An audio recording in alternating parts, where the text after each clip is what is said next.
Reciban un cordial saludo.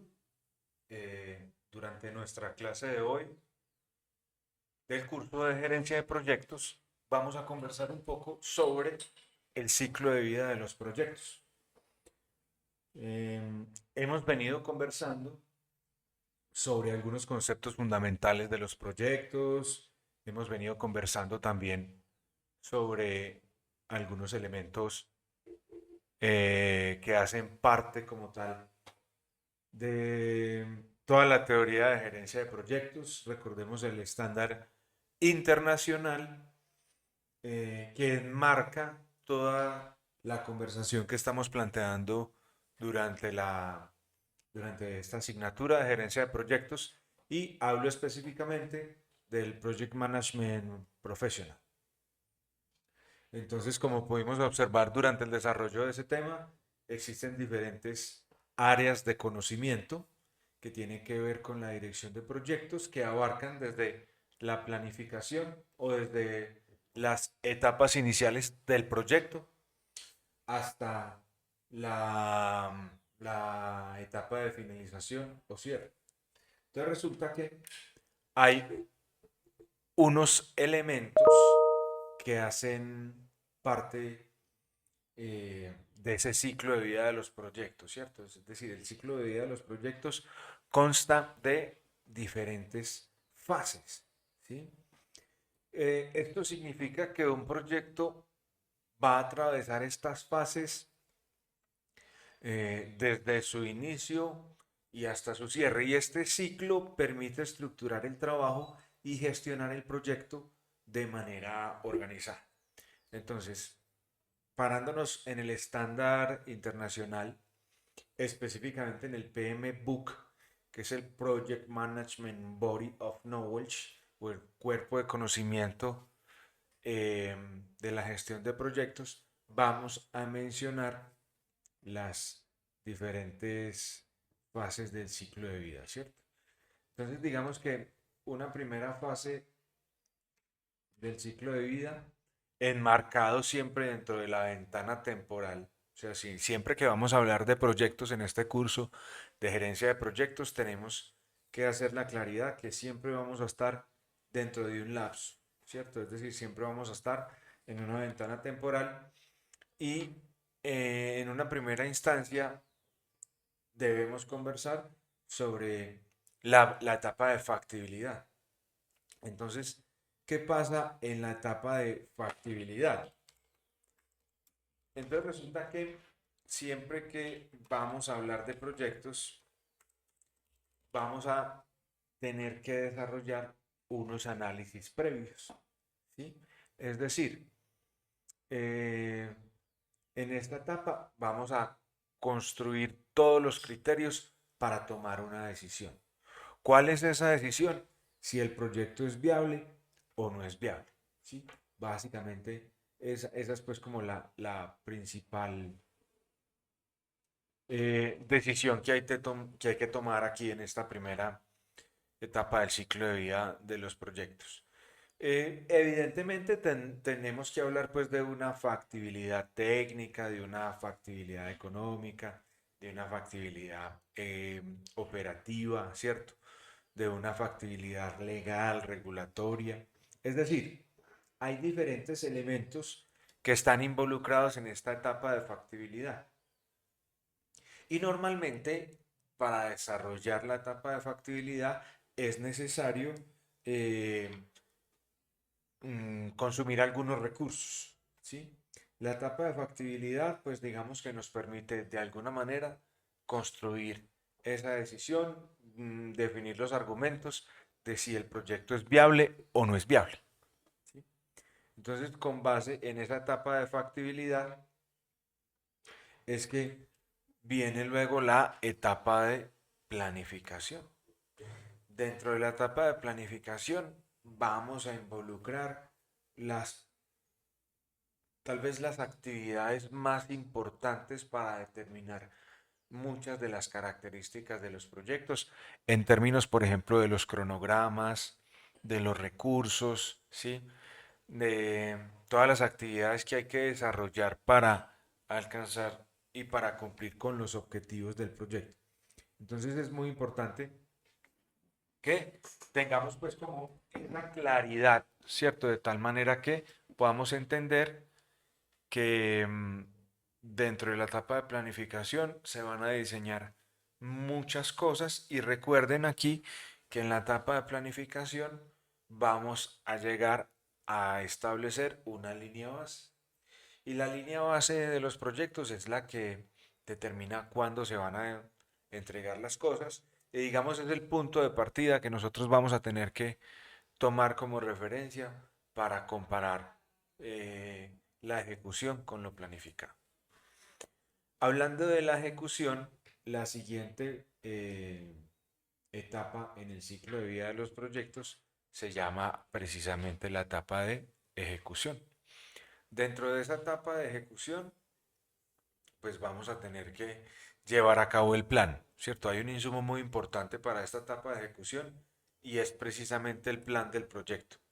Entonces, cuando yo cierro la etapa de planificación, se supone que debo tener un documento que se llama el plan del proyecto y a partir de allí es que voy a ir ejecutando todas las actividades que inicialmente estaban, sí, programadas, estaban en el inventario para llevar a cabo como tal la ejecución del proyecto.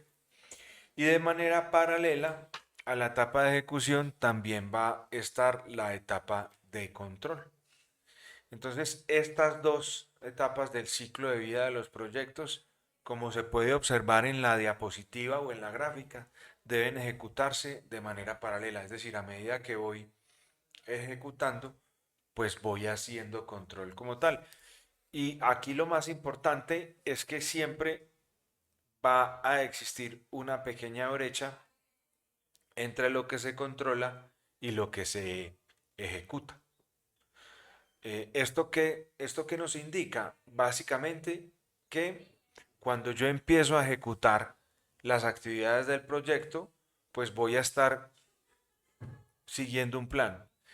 Pero en determinados momentos del tiempo en el proyecto es posible que ese plan no se ejecute según lo estipulado, sino que se presenten algunos imprevistos o se presenten algunas circunstancias con las que normalmente no se cuenta y entonces debemos hacer como ciertos ajustes, pero esos ajustes se viabilizan si hago una adecuada etapa de control, de seguimiento y de control.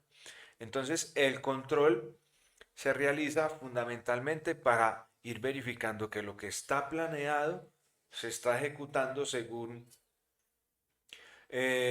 lo definido en la etapa de planificación y en caso de que no, pues se tomen las acciones o las medidas preventivas, correctivas o se lleven a cabo los ajustes correspondientes. Y finalmente está la etapa de cierre. Entonces, dentro de esa etapa de cierre, lo que vamos a hacer es pues obviamente garantizar que todos los objetivos principales del proyecto ya se cumplieron, que ya se alcanzaron, que evidentemente pues se llevó a cabo de manera satisfactoria cada uno de los entregables del proyecto, pero además que todos los asuntos pendientes queden bien cerrados. En la etapa de cierre normalmente pues hablamos de actas de recibido a satisfacción, de la terminación de contratos y de la gestión de varios documentos oficiales que hacen que el proyecto cierre de manera adecuada. Entonces, hablando del ciclo de vida de los proyectos, es muy importante tener en cuenta que estamos hablando de estas cinco fases o cinco etapas del ciclo de vida de los proyectos y de la importancia que tiene cada una de ellas para lo que es la planificación o la ejecución del proyecto como tal. Muy bien, entonces ahora vamos a desglosar cada una de las etapas como para mirar qué nos podemos encontrar en ellas.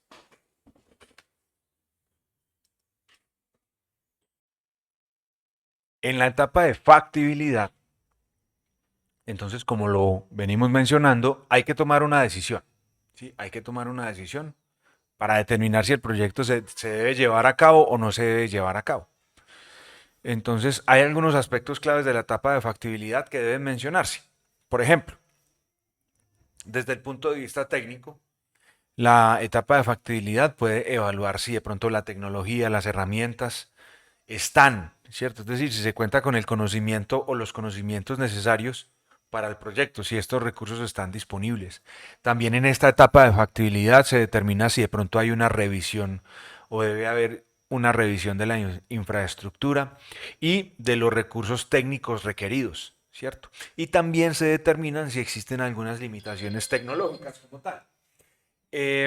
Estas limitaciones tecnológicas pueden afectar el proyecto, obviamente, ¿sí?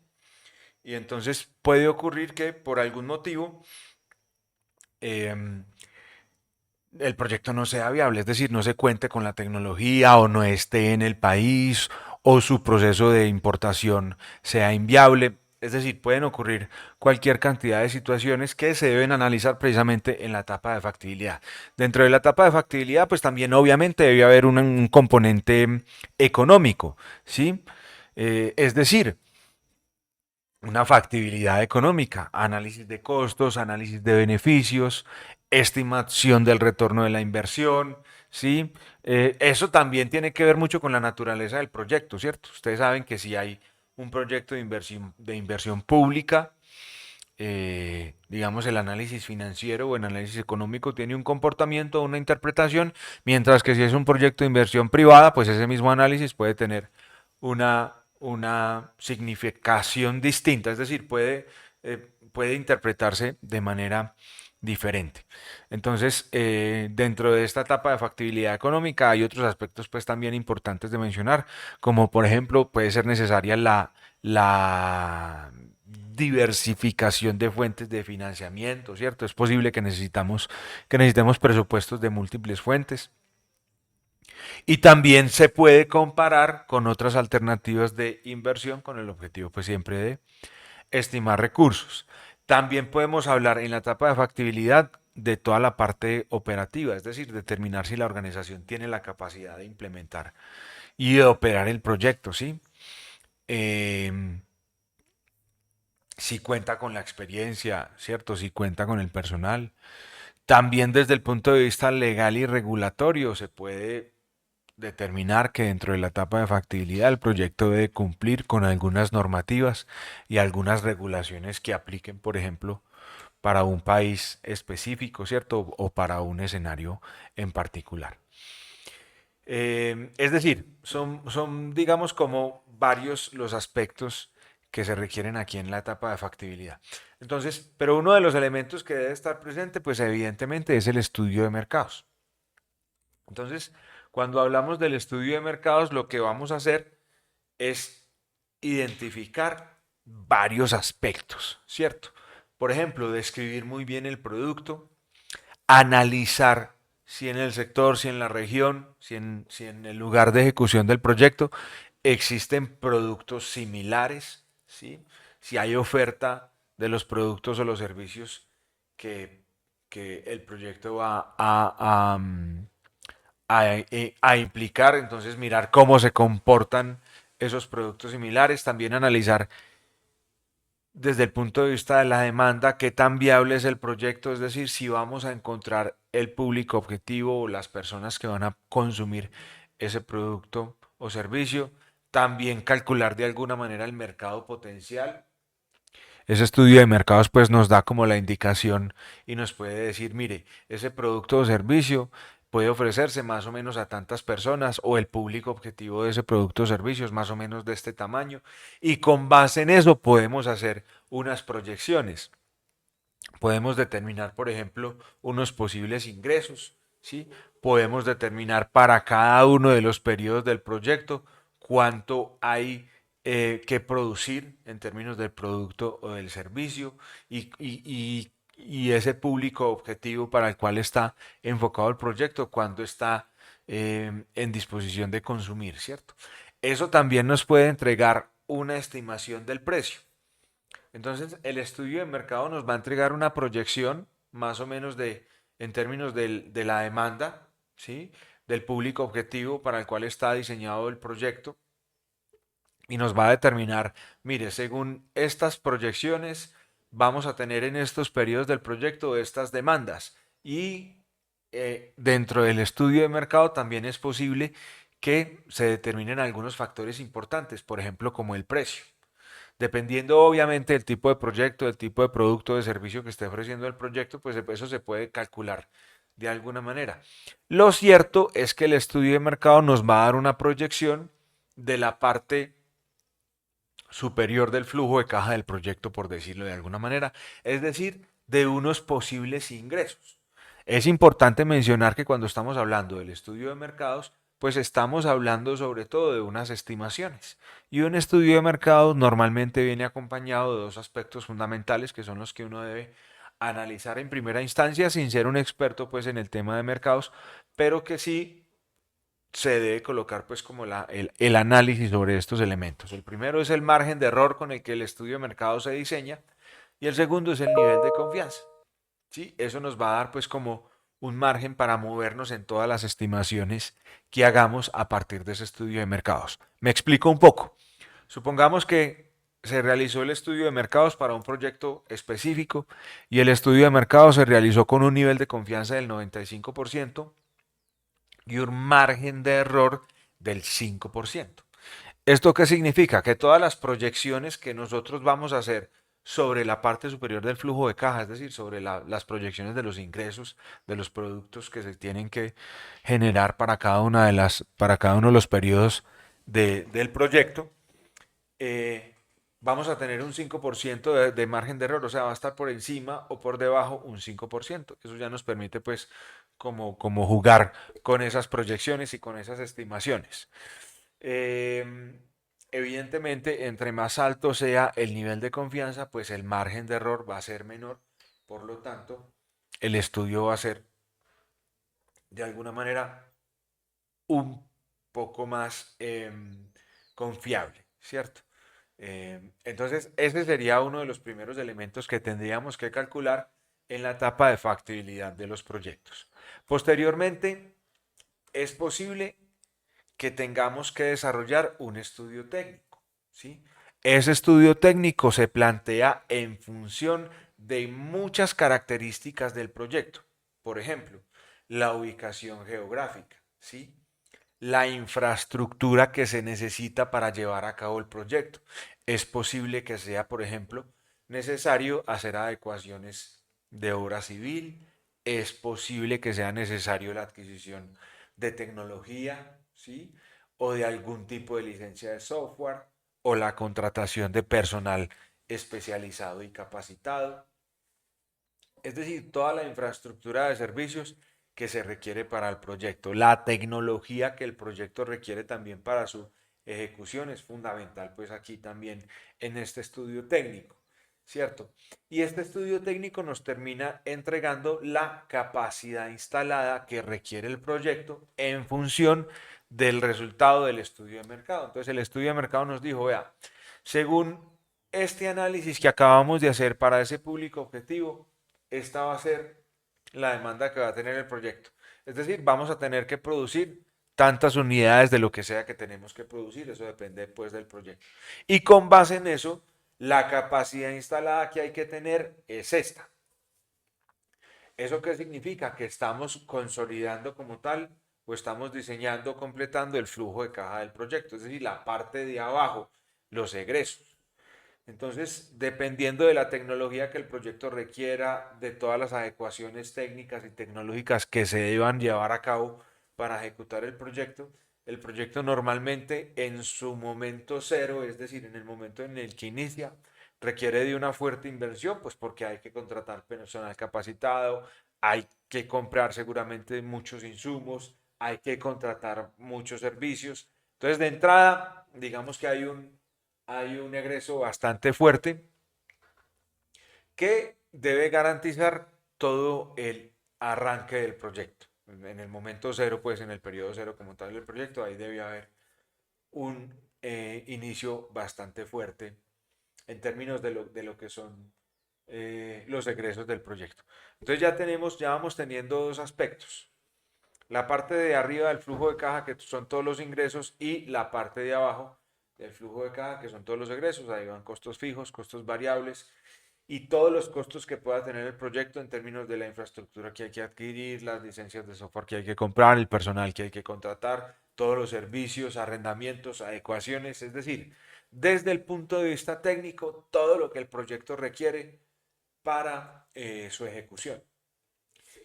Y entonces ahí ya tendríamos el estudio de mercado, que nos da una proyección de cómo se va a comportar ese producto o servicio, y el estudio técnico, que nos da otra proyección de todo lo que se requiere para atender esa demanda.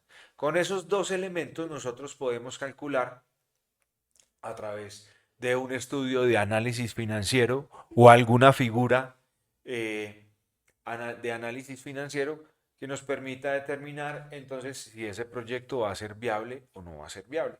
Existen realmente varios instrumentos financieros para tomar esta decisión, ¿sí? Entonces, vamos a decir que para el estudio de factibilidad nosotros vamos a tener en cuenta el estudio de mercados, el estudio técnico y un análisis financiero. Y que ese análisis financiero va a ser alimentado con el resultado de estos dos elementos.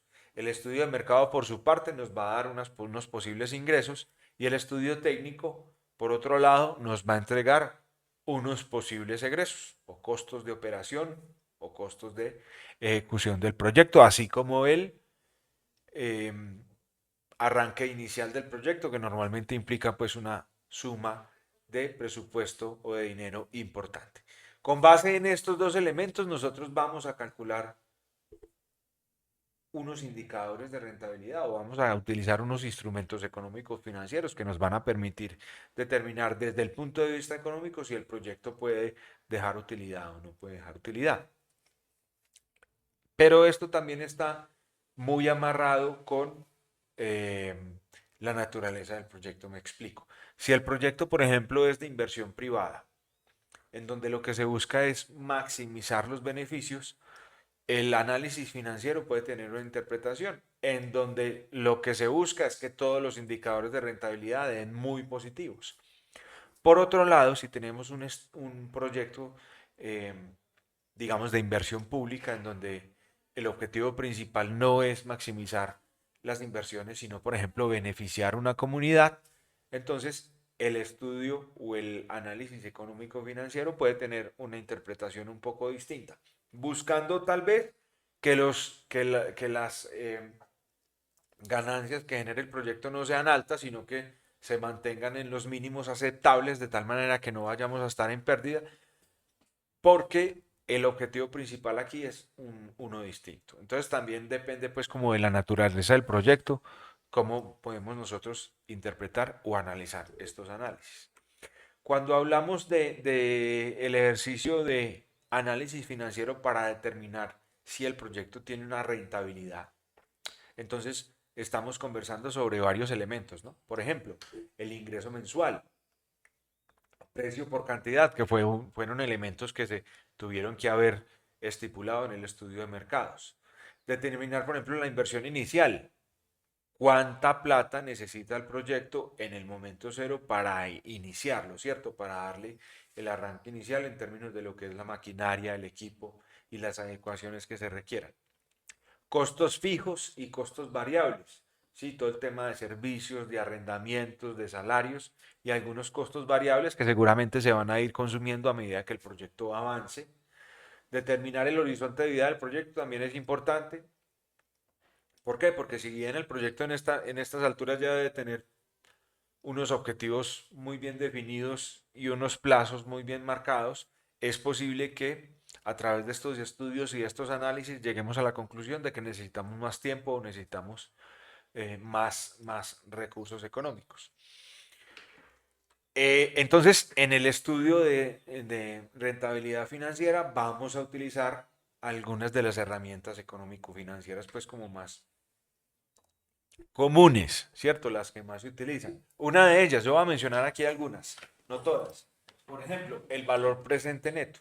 Entonces recuerda que el valor presente neto es llevar todos los flujos de caja a pesos de hoy y determinar si eso es mucho o es poquito. Ese es pues como el criterio de decisión.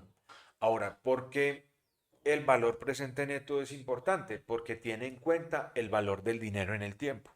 Entonces recuerden que hay unos fenómenos económicos que hacen que el dinero se comporte en términos de su valor de manera diferente en el tiempo. No es una cosa distinta a decir que hoy yo puedo comprar con X cantidad de dinero ciertas cosas y posiblemente en un año con esa misma cantidad de dinero las cosas que puedo adquirir son distintas, tal vez con tendencia a ser menor, porque el valor va tomando, el dinero, perdón, va tomando diferentes valores a través del tiempo.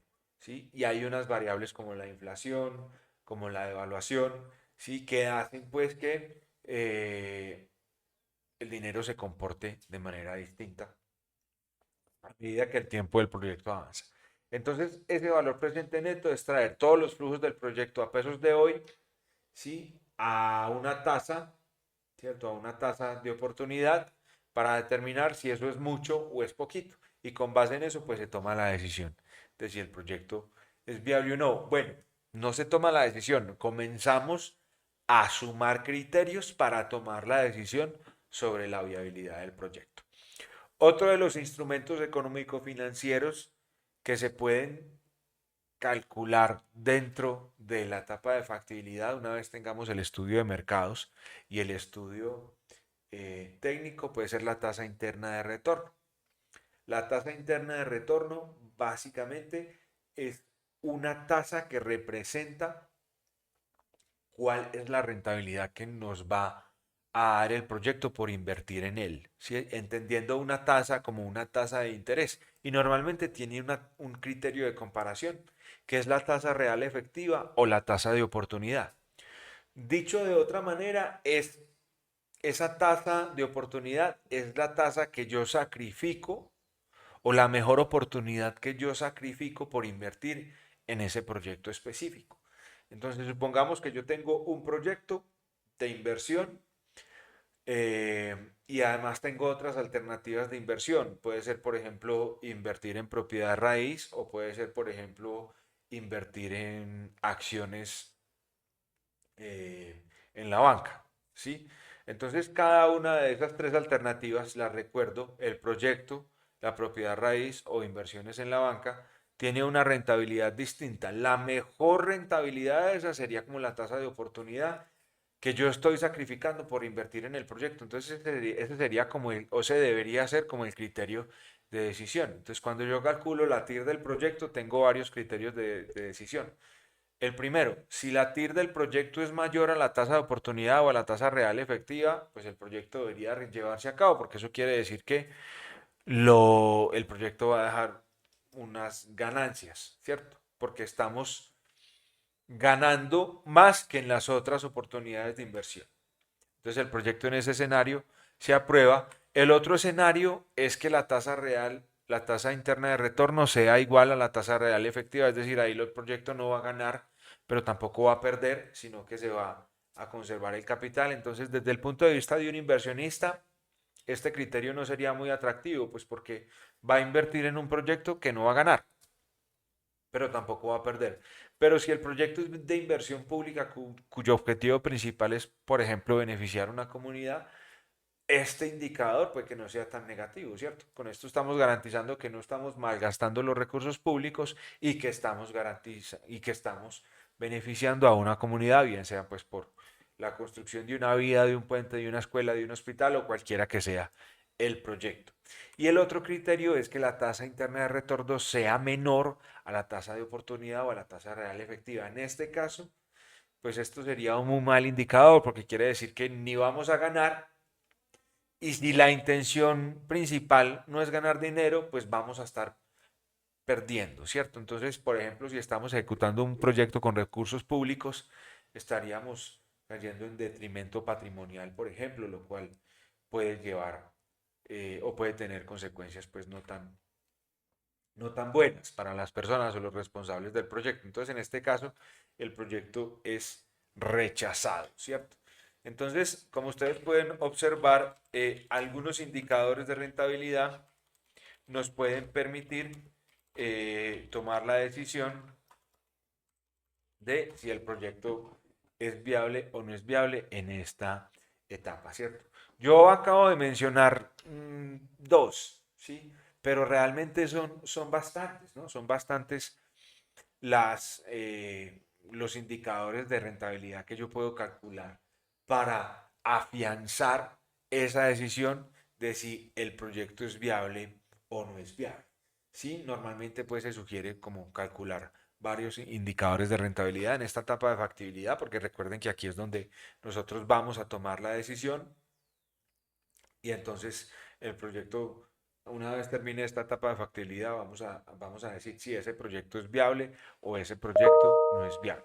Algunos otros indicadores de rentabilidad, por ejemplo, está el ROI, ¿sí? Que es el retorno sobre la inversión, que normalmente pues es la ganancia neta sobre la inversión inicial multiplicada por 100, ¿cierto? Eso nos da pues como indica la eficiencia de la inversión, ¿cierto? Entonces, digamos que si el ROI es positivo, eso significa que la inversión generó beneficio, mientras que si el ROI da negativo, indica que nos va a dar pérdidas, ¿sí? El margen de utilidad bruta puede ser también otro indicador de rentabilidad, que son las ventas netas menos el costo de las ventas sobre las ventas netas. Y eso, digamos que representa el porcentaje, pues, de los ingresos que quedan después de cubrir todos los costos de producción, ¿sí? Eh, y muchos otros indicadores de rentabilidad. Digamos que este tema ya queda muy en manos de los analistas financieros que van a tomar la decisión o que van a llevar a cabo pues como tal ese análisis financiero para determinar si el proyecto es viable o no es viable. Entonces, en la etapa de factibilidad, como ustedes pueden observar, llevamos a cabo una serie de análisis, de estudios. Yo solo menciono en la presentación el estudio técnico, el estudio de mercado y el estudio financiero, pero pueden haber otros, ¿cierto? Es posible que el proyecto requiera un estudio de impacto ambiental o un estudio legal, ¿sí? Es decir, dependiendo de la naturaleza y el contexto del proyecto, puede ser necesario que en esta etapa de factibilidad deban ejecutarse otros estudios. ¿Qué pasa con la etapa de factibilidad? Que normalmente estos estudios pues implican el compromiso de algunos recursos, es decir, normalmente se paga para que estos estudios se lleven a cabo. Entonces, en el escenario en el que los estudios se llevan a cabo y resulta que el proyecto no es viable, todos esos recursos se estarían perdiendo. ¿Sí? Entonces, si surge la pregunta, ¿los recursos invertidos en la etapa de factibilidad pueden perderse? La respuesta es sí. ¿En qué caso? En el caso de que el proyecto no sea viable, no sea factible. Entonces ahí todos los estudios que se hicieron, pues básicamente quedaron muy bien hechos, pero el proyecto no se va a ejecutar como tal. Entonces eso implica que ahí vamos a tener pues algunos costos que no van a retornar, ¿cierto? Son costos muertos ya, que también se denominan pues como de esa manera. Lo cierto es que cuando termino la etapa de factibilidad, pues ya tengo la decisión. Ahora vamos a suponer que la decisión es positiva y que efectivamente el proyecto es totalmente viable. Entonces viene la etapa de planificación, ¿sí? Y en esta etapa de planificación vamos a diseñar muchas cosas, ¿cierto? En esa etapa de planificación vamos a diseñar las actividades del proyecto, los cronogramas del proyecto, vamos a estimar los tiempos, vamos a definir también los recursos, vamos a parametrizar todo el proyecto en un software de gestión de proyectos para determinar pues cuál debería ser el comportamiento y vamos a consolidar las diferentes líneas base. Entonces cuando hablamos de líneas base, estamos hablando de líneas base que pueden ser por ejemplo línea base en función de las actividades que se deben ejecutar para el proyecto, la línea base en función de los costos, de los riesgos. Es decir, esta etapa de planificación lleva un conjunto de actividades muy importante, conjunto de actividades amplia, en donde la idea es detallar en la medida de lo posible lo que más se pueda en el proyecto. Listo, entonces dentro de esa etapa de planificación quiero tocar algunos temas que tienen que ver con la formulación de proyectos, con la matriz de marco lógico y con la planificación del proyecto. Esto que voy a mencionar a continuación cabe dentro de un marco que se llama metodología general ajustada, que es una manera para formular proyectos. Y también, de alguna manera, pues nos ayuda como a planificar esos proyectos. Entonces, dentro de la etapa de formulación de proyectos, vamos a utilizar un instrumento que se llama matriz de Bester. Esa matriz de Bester como tal nos entrega una clasificación de problemas que lo convertimos luego en un árbol de problemas y termina convirtiéndose en un árbol de soluciones. Ese árbol de soluciones va a ser el insumo para desarrollar otro instrumento muy poderoso en la planificación de proyectos, que es la matriz de marco lógico. Y cuando terminemos de consolidar la matriz de marco lógico, vamos a entrar en unas herramientas directamente que tienen que ver con la teoría de proyectos, que están relacionadas con la etapa de planificación, que son la estructura de división del trabajo o la Work Breakdown Structure. Y esta metodología nos genera la tabla de dependencias, nos genera la ruta crítica y nos da todos los insumos para generar el cronograma del proyecto. Entonces hablemos un poquito de lo que es la matriz de Bester. Entonces la matriz de Bester es un instrumento que nos permite clasificar problemas en función de un análisis de causalidad. Entonces, como ustedes pueden observar, es una matriz de dos entradas en donde vamos a tener filas y columnas, ¿sí? Esas filas y columnas se corresponden a un conjunto de problemas que nosotros vamos a analizar. ¿Listo?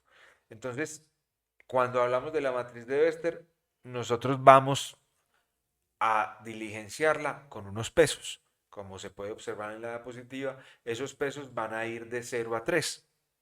Y eso tiene un significado. ¿Cuál es el significado?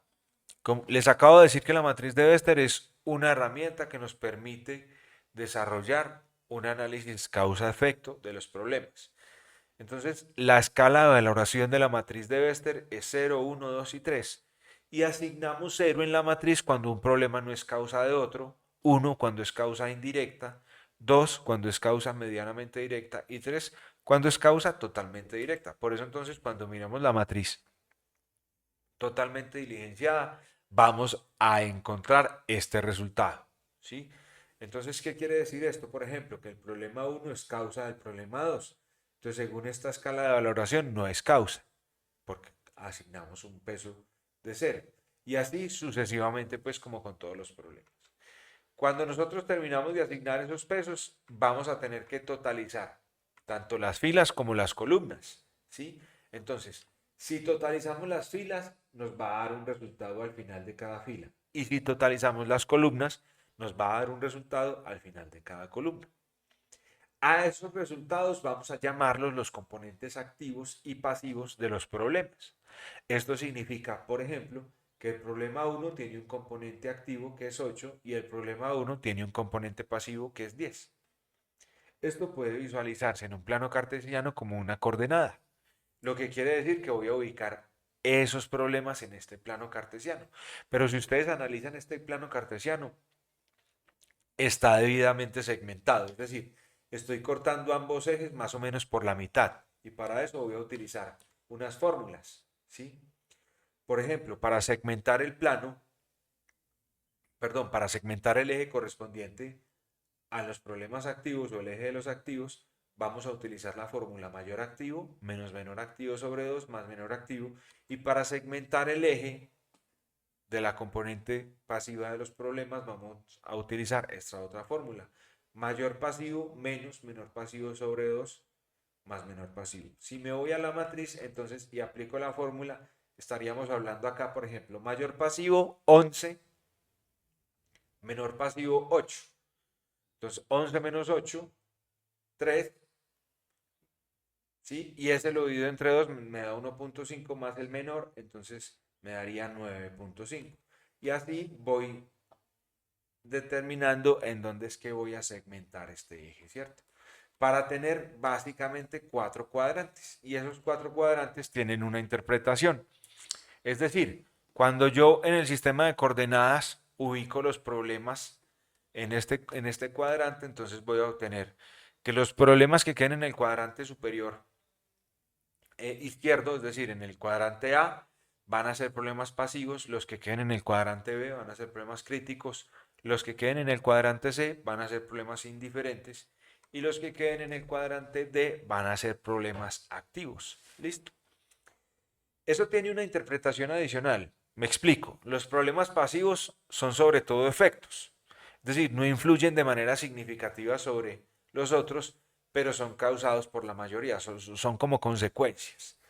Cuando hablamos del cuadrante o de los problemas que quedaron en este cuadrante, los problemas críticos, estamos representando normalmente el problema principal, ¿cierto? El problema más crítico de todos va a quedar acá. Los problemas activos se pueden interpretar como las causas, es decir, son los que están generando el resto de los problemas. Y los problemas indiferentes son aquellos problemas que no están dentro del dominio del proyecto, dentro del dominio de la solución.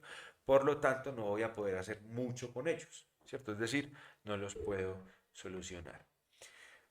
Hagamos un ejemplo. Supongamos entonces que tenemos esta lista de problemas que nos va a permitir formular un proyecto. Entonces, cuando yo tengo esta lista de problemas, como las que se mencionan a continuación, altas pérdidas económicas, reprocesos en el manejo de la información. Fíjese en una particularidad y es que todos los problemas que estoy listando están redactados de tal manera como que estoy escribiendo algo que no quiero que esté o que falta, ¿cierto? Entonces, altas pérdidas económicas, no quiero que estén las altas pérdidas económicas. Reprocesos en el manejo de información, no quiero tener reprocesos en el manejo de información, ¿cierto? Entonces, estos elementos como tal cuando se analizan en la matriz de Wester, tengo que hacer esta evaluación. Por ejemplo, los reprocesos en el manejo de la información son causados por las altas pérdidas económicas y coloco una escala de valoración que va de 0 a 3, en donde ya dijimos que 0 no es causa, 1 es causa indirecta, 2 es causa medianamente directa y 3 es causa totalmente directa. Listo. Y cuando termino de diligenciar la matriz voy a tener algo como esto, ¿cierto? Totalmente diligenciada la matriz con los pesos y luego vengo y ubico los problemas, por ejemplo, el problema A en su coordenada 1,16 y lo voy a ubicar en este plano cartesiano que tiene 4 cuadrantes, en donde aquí van a estar los problemas pasivos, aquí el problema crítico y aquí los problemas indiferentes. Y aquí va a estar, perdón, los problemas activos y en este cuadrante los problemas indiferentes. Entonces, haciendo el ejercicio como tal, ya yo sé que la prioridad se la voy a dar a los problemas activos, ¿sí? Este conjunto de problemas son los problemas que tengo que empezar a solucionar. ¿Por qué? Porque solucionando estos problemas voy a solucionar el problema crítico, que es este que me quedo acá, y una vez solucione el problema crítico, voy a mitigar estos efectos. Recuerden entonces que todo lo que está aquí en estos efectos, en este cuadrante, son problemas que son denominados como efectos. ¿Listo? Es decir, se van a mitigar. ¿Listo? Esta gráfica que ustedes están observando en pantalla me permite a mí generar el árbol de problemas. Y el árbol de problemas haciendo pues como tal la analogía del árbol tiene unas raíces, un tronco y unas hojas. Entonces en la parte de abajo de las raíces van a estar los problemas activos, es decir, las causas. El tronco va a ser o estar relacionado con el problema principal y las hojas van a estar relacionadas con los efectos, como lo menciono pues en la diapositiva.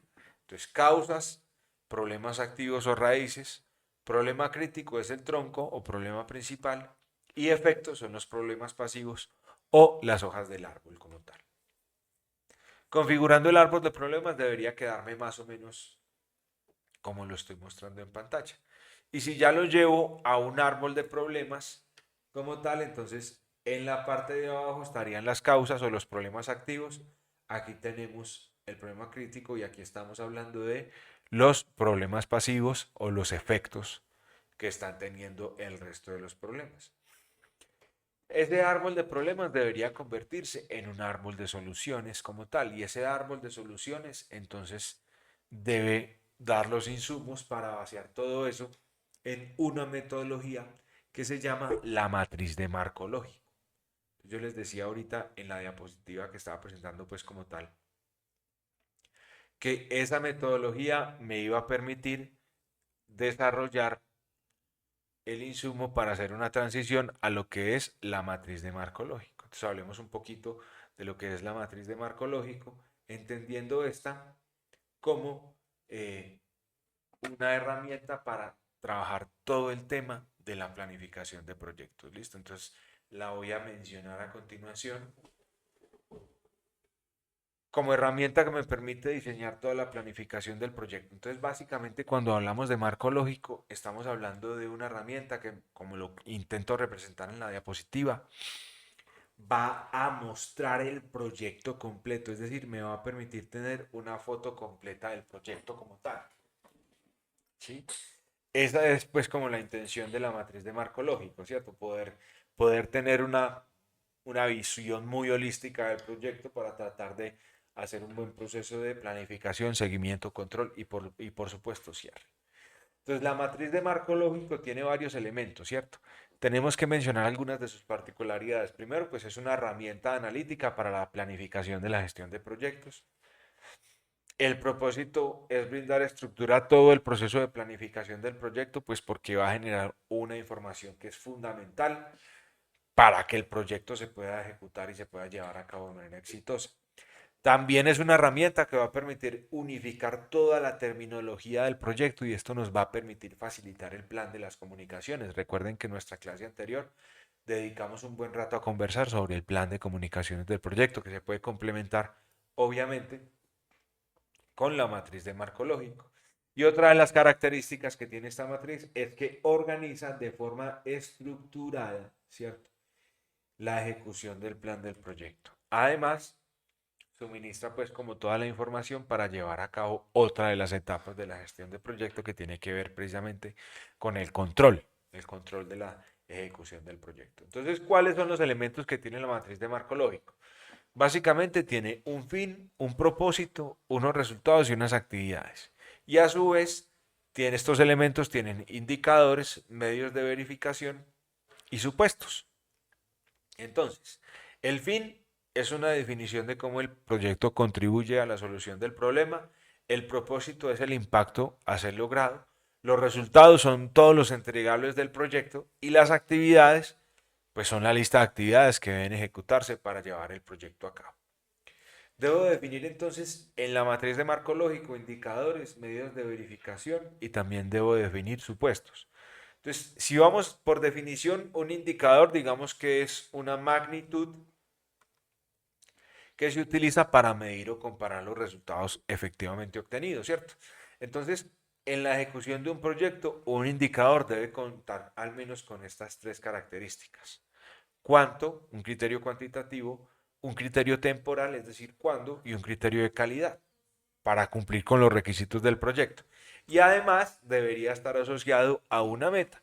Entonces, cuando hacíamos la gráfica en nuestra pizarra digital y comparábamos lo ejecutado con lo planificado, poníamos unos puntos de control. Y esos puntos de control estaban amarrados o estaban relacionados con los entregables del proyecto. Y recuerde que cada entregable del proyecto estaba asociado a un indicador. Es decir, ahí estoy diseñando todo mi sistema de seguimiento y control. O sea que lo que estoy diciendo es que cada indicador debe estar relacionado con un entregable del proyecto como tal. Por ejemplo, si fuésemos a diseñar un indicador que tenga todos estos elementos, deberíamos hablar en estos términos. Por ejemplo, supongamos que necesitamos que el 100% de los empleados de la empresa estén certificados en buenas prácticas de manufactura para noviembre de 2017 o de 2025, perdón, ahí el año. Lo cierto es que tenemos todos los criterios. El criterio cuantitativo, porque estamos hablando del 100% de los empleados de la empresa. Tenemos también el criterio temporal, porque estamos diciendo cuándo, estamos colocando un límite. Y tenemos también el criterio de calidad. En este caso, lo estamos amarrando a una empresa de certificación que va a determinar a través de unas pruebas si los empleados cumplen o no cumplen con las características específicas de lo que son las buenas prácticas de manufactura, los BPM, ¿cierto? Entonces, siempre que vayamos a diseñar un indicador, procuremos que cumpla con esos criterios. Otro de los elementos dentro de la matriz de marco lógico que también hacen parte fundamental para un buen proceso de planificación son los medios de verificación. Y los medios de verificación, digamos que son los elementos que dan cuenta del cumplimiento del indicador y deben estar de manera tangible, entre comillas, porque también pueden estar en un escenario digital. Lo cierto es que los medios de verificación deben estar colocados en alguna parte en donde cualquier persona del proyecto que quiera ir a verificar el avance lo pueda hacer, ¿cierto? Por eso trato de representar pues archivos, trato de representar espacios físicos, pero hoy en día con las tecnologías de la información y las comunicaciones podemos tener también medios de verificación en entornos digitales, ¿sí? Y por otro lado, la matriz de marco lógico habla de unos supuestos que representan las condiciones que garantiza la organización para el cumplimiento de los objetivos. Es muy importante comentar que los supuestos son el insumo para construir el plan de gestión de riesgo, que hace parte pues como tal de la planificación. ¿Por qué? Porque en el momento en el que no se estén cumpliendo los supuestos, pues entonces vamos a activar alguno de los riesgos. En el ejemplo anterior hablábamos de que en una organización queremos certificar el 100% de los empleados de esta organización. Esto implica que los empleados tienen que estar en jornadas de capacitación, seguramente tendrán que desplazarse a otros sitios de entrenamiento, en fin. Entonces, ¿cuál es un supuesto que yo debería colocar para este ejemplo, para cumplir ese indicador?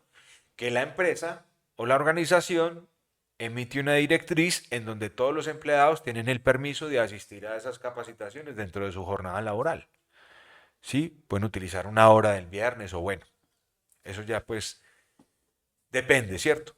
Pero lo importante es que la directriz a nivel organizacional sea emitida de tal manera que apoye a los empleados de la empresa para que puedan asistir a los procesos de capacitación. En caso de que no, pues difícilmente van a lograr esa capacitación. Entonces, si el indicador es alcanzar la certificación de todos los empleados, el supuesto es que hay el permiso para que los empleados puedan asistir a esas certificaciones. Si ese permiso no se da, pues obviamente no vamos a estar cumpliendo el indicador. Y si ese permiso no se da, se debería activar un riesgo que más adelante en el capítulo de gestión de riesgos de proyectos, pues vamos a desarrollar. Entonces, el supuesto se tiene que expresar como una condición, ¿cierto? Que tiene que cumplirse pues para dentro de la organización para que nos garanticen pues como tal la calidad y obviamente solo se van a considerar los riesgos que tienen una probabilidad alta de ocurrencia. En resumen, la matriz de marco lógico pues soluciona la depuración de las actividades, ¿cierto?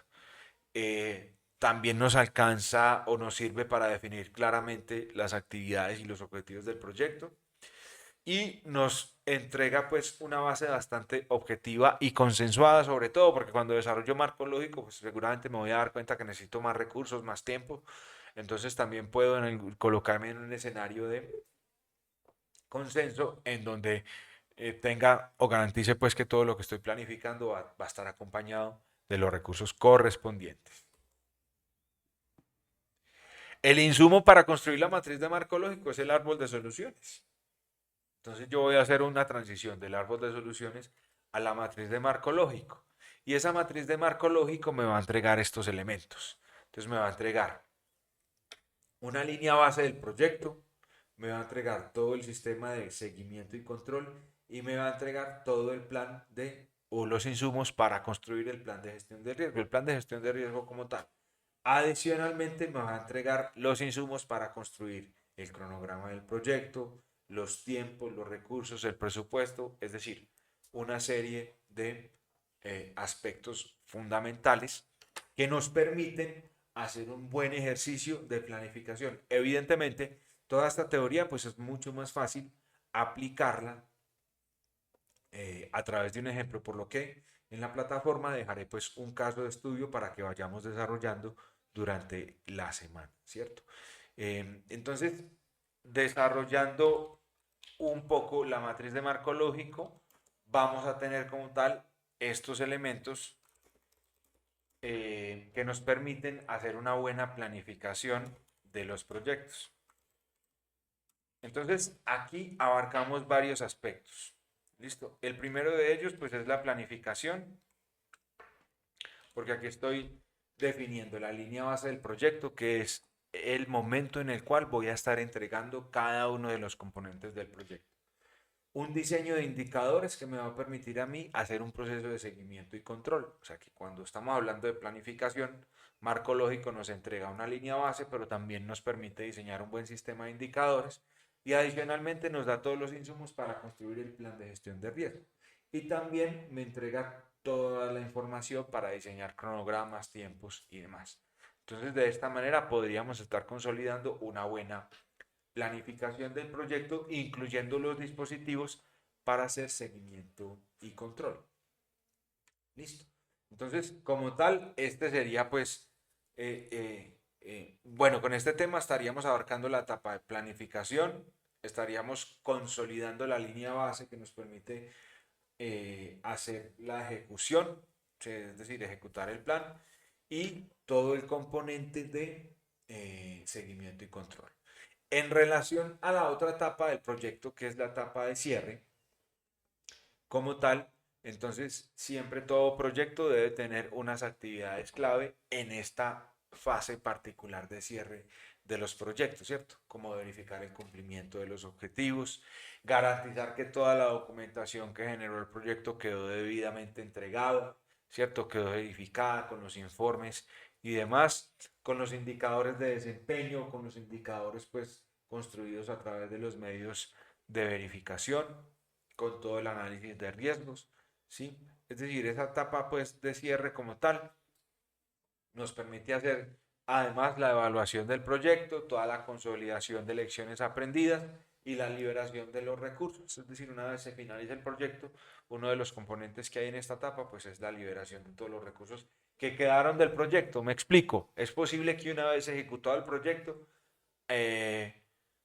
algunos recursos ya quedan liberados. Hablo de instalaciones, de máquinas o instrumentación, ¿cierto? O equipos de cómputo que una vez el proyecto está finalizado, ya estos pueden ser liberados y pueden ser seguramente reasignados a otros escenarios, ¿cierto? Es decir, debería haber pues como una especie de liquidación de los recursos y también obviamente dentro de esta etapa de cierre tiene que haber un cierre administrativo y legal, es decir, asegurar que todos los pagos se hicieron, que todas las obligaciones contractuales se cumplieron, que no hay facturas por ahí pendientes, sí, y archivar muy bien pues como toda la documentación del proyecto. La etapa de cierre del proyecto, digamos que es muy importante para hacer un cierre formal como tal del proyecto, sí, para garantizar la satisfacción del cliente y de los stakeholders, ¿cierto?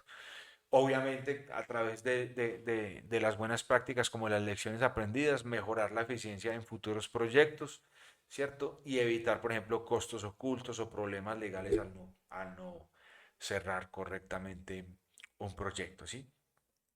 Digamos que es una etapa no tan estructurada como las otras, ¿cierto? Pero que puede resultar fundamental para garantizar pues que todos los procesos se han llevado a cabo. Entonces, con esto estaría terminando esta video clase en relación a lo que es el ciclo de vida de los proyectos y lo que se debe desarrollar en cada una de las etapas del ciclo de vida de los proyectos, que son factibilidad, planificación, ejecución, control y cierre. Entonces, los invito a verificar la documentación complementaria cargada en plataforma y a desarrollar las actividades propuestas. Gracias por su atención.